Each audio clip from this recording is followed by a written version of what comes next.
la situation en ce début novembre 2022, tant à l'échelle internationale qu'à l'échelle nationale, je peux vous dire que si de prime abord vous me demandez un mot qui pourrait qualifier tout ça, en premier, il y en a d'autres après, c'est le mot incertitude. On est encore dans l'incertitude à peu près à tous les niveaux. Ce qui est certain, c'est que, en 2022, l'économie mondiale ne s'était pas encore, loin de là, rétablie.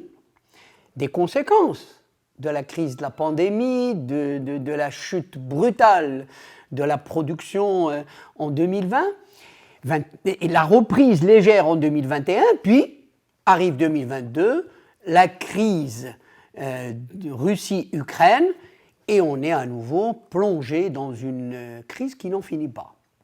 Or, au début, on pensait que ça allait être limité dans le temps. Valeur aujourd'hui. Et vous n'avez qu'à voir tous les rapports des institutions financières ou autres internationales sur les perspectives fin 2022, 2023, voire 2024, vu 2024, elles ne sont pas très roses, ces perspectives. Les PIB sont appelés à continuer à baisser globalement. Les cours mondiaux, aussi bien des denrées alimentaires que de l'énergie, des produits pétroliers, sont appelés à continuer soit à se stabiliser à un niveau plutôt élevé, au-dessus de $100, soit à fluctuer en fonction des aléas, des remous, des suites de la guerre en Europe, des stratégies des uns et des autres, des grandes puissances. Et donc, on est réellement face à une situation qui est assez inédite depuis plusieurs décennies. Une situation globalement à l'échelle mondiale caractérisée donc par une récession, conjuguée à l'inflation, ce qui donne là aussi une situation tout à fait inédite, qui est celle plutôt de la stagflation, une situation qu'on n'a pas vue depuis les années 70 du siècle passé. On est dans une stagflation. Et donc, alors évidemment, le Maroc étant un pays, dès le départ, il faut le savoir, très intégré dans l'économie mondiale, intégré bien ou mal, c'est une autre histoire, mais le pays, le taux de pénétration dans l'économie mondiale est très élevé, pratiquement au-dessus de 85-86%. De ce fait-là, évidemment que l'impact de la crise mondiale a des effets extrêmement forts sur l'économie mondiale. Alors, ça veut dire quoi? Ça veut dire que, d'abord, situation purement, je dirais, marocaine, malheureusement, c'est la sécheresse qui n'en finit pas. Qui, et on le sait, impacte en réalité l'ensemble de l'économie, pas simplement le secteur agricole. Elle impacte l'ensemble de l'économie. On sait qu'il y a une corrélation forte entre quasiment les précipitations, la production céréalière et le taux de croissance de l'ensemble de l'économie. De sorte que, aujourd'hui par exemple, cette année, on va être au-dessous de 1% de croissance. Et malheureusement, l'actuelle campagne qui en principe a démarré, la campagne agricole, espérons, on est tous là en train d'espérer que la pluie finisse par arriver, mais valeur aujourd'hui, encore une fois, je vous dis, de novembre, malheureusement on regarde le ciel et on voit avec un regard désespéré, et pour l'instant, le pessimisme, hein, même sur l'actuelle, la prochaine campagne, est en train de gagner les esprits, notamment en milieu rural. Alors, encore une fois, espérons, souhaitons de tout cœur qu'il pleuve, et pas seulement pour l'agriculture, moi je dirais plus simplement pour nos besoins de consommation en eau potable. Hein. Mais ce facteur de sécheresse et de crise de l'eau est le premier élément qui impacte toute la situation macroéconomique, sociale, etc. du pays. Deuxièmement, évidemment, les conséquences de la guerre et la crise mondiale. Hein, en fait. Il se fait que c'est en même temps notre principal fournisseur, notre principal client, notre principal partenaire en ce qui concerne les investissements directs étrangers, le tourisme, etc.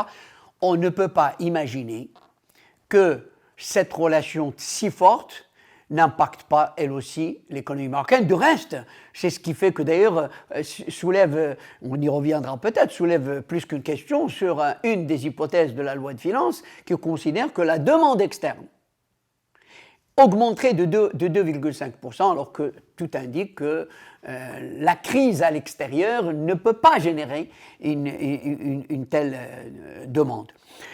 Donc, la sécheresse et la crise et l'impact de la crise mondiale, ajouté à cela, tout de même, et je vais m'arrêter parce qu'autrement il y a beaucoup d'autres facteurs, des politiques publiques qui, le moins qu'on puisse dire, ne sont pas à la hauteur. Ne sont pas à la hauteur des enjeux, des défis. On a l'impression d'avoir un gouvernement qui, malheureusement, pour l'instant, je reste au niveau des politiques, des orientations générales. Le moins qu'on puisse dire, d'abord, c'est un gouvernement qui ne réalise pas, qui ne met pas en œuvre son propre programme gouvernemental. Aussi bien au niveau des ambitions en termes de croissance, de création d'emplois, de lutte contre la dégradation du pouvoir d'achat, d'inflation. Tout ça, on a l'impression qu'on a un gouvernement qui ne réagit pas, qui n'adopte pas les mesures en conséquence. Alors, sans parler du dit modèle de développement qui semble passer aux oubliettes, hein, dont pratiquement plus personne ne parle, peut-être sauf quelques experts qui ont travaillé sur ce modèle. Hein. Et donc, une situation très difficile, et je reviens au mot-clé, marquée par une incertitude qui plombe tout le reste en réalité.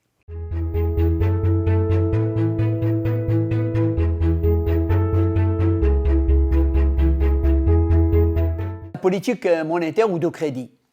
On sait que l'inflation actuelle a commencé d'abord par être une inflation importée. Donc c'est une inflation par les coûts. Par les coûts. D'autant plus, j'ai parlé de stagflation. Donc ça veut dire qu'on est dans un schéma où la hausse des prix, l'inflation accompagne en fait une stagnation de la production et de l'économie de manière générale. Alors que l'inflation classique, qui est liée simplement donc à un déséquilibre sur le marché entre l'offre et la demande, c'est une inflation qui est générée par une forte hausse de la demande.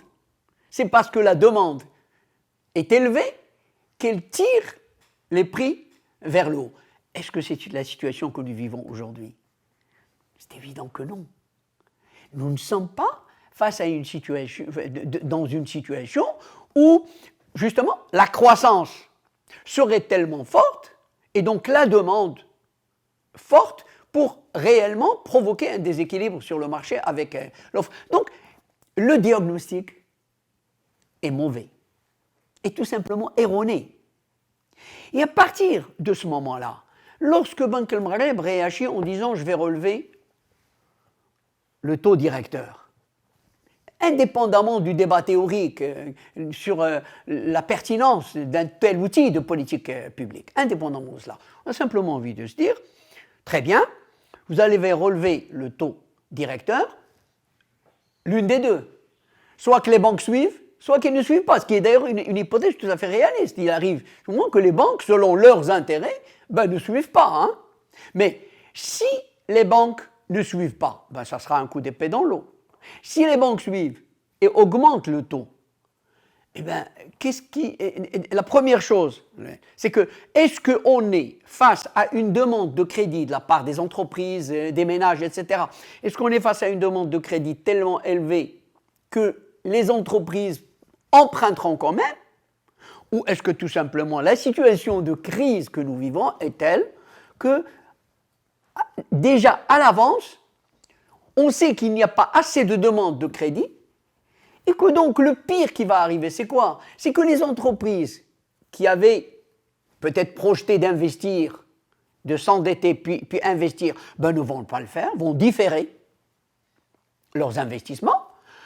Par contre, peut-être les entreprises qui, elles, et on sait malheureusement que c'est une grande majorité d'entreprises marocaines, en fait, ont des fonds de roulement insuffisants, des capitaux propres insuffisants, et donc vivent en réalité sur des crédits bancaires. Ces entreprises-là, pour la plupart d'ailleurs, les petites et moyennes, ben, vont souffrir, parce qu'elles vont prendre plein dans la figure, si je puis dire, cette hausse des taux d'intérêt, ce qui va se répercuter sur leur coût, leur compétitivité, et va tout simplement aggraver leur situation financière. Oui. Donc, malheureusement, tout ça, je me dis, c'est une mesure qui ne me paraît pas pouvoir être efficace. Pourquoi? Parce qu'elle procède d'un diagnostic qui est erroné.